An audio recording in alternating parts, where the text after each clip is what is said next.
Hi everyone. Well, it's night time here, and I'm just resting on my computer with one of my cats on my lap. I don't know if you'll be able to see her properly. Um, there she is. She's called Misty.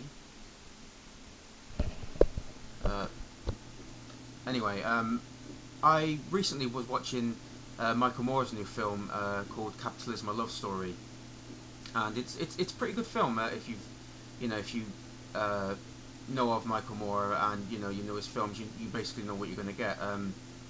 Very sort of heavy-handed as usual, which one of the things I don't like about him. He doesn't have to be so, so hit you in the face with a brick, sort of the way he does it. I think he can afford to be a little bit more subtle. But that's just my opinion. Um, and he is kind of biased. But as I said, you probably you're watching a Michael Moore film, you know what you're going to get. But one of the things he does do really really well is he gets you angry. At least for me anyway. You watch his films and you just get so you just get so worked up about the injustices that he describes and what's going on.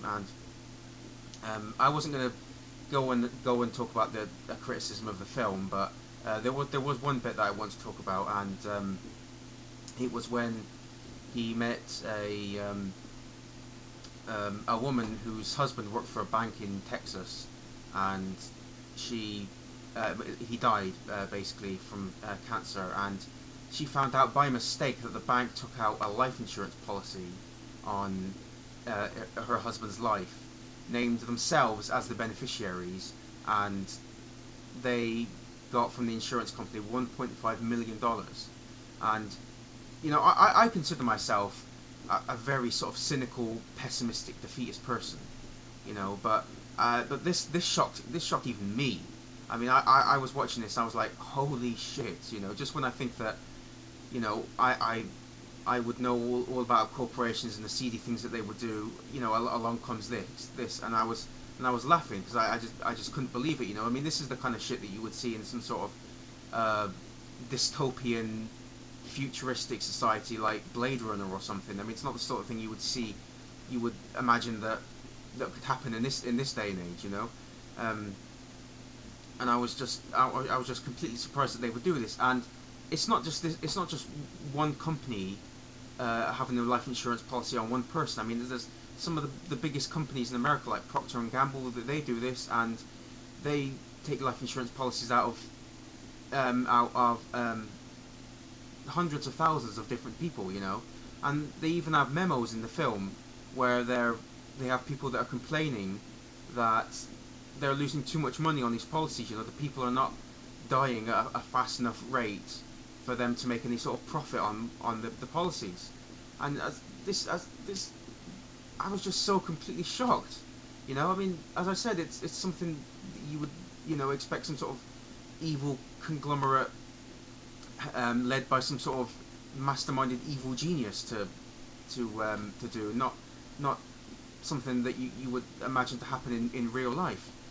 Um, and once I started thinking about it, I do understand what they're doing. I mean, from their point of view, their bottom line is to make money, and they're going to try and make money wherever they can. Whether through legal or illegal means. If they can find a way of making money, then they're going to try and do it. I mean, morality is not going to make them a buck.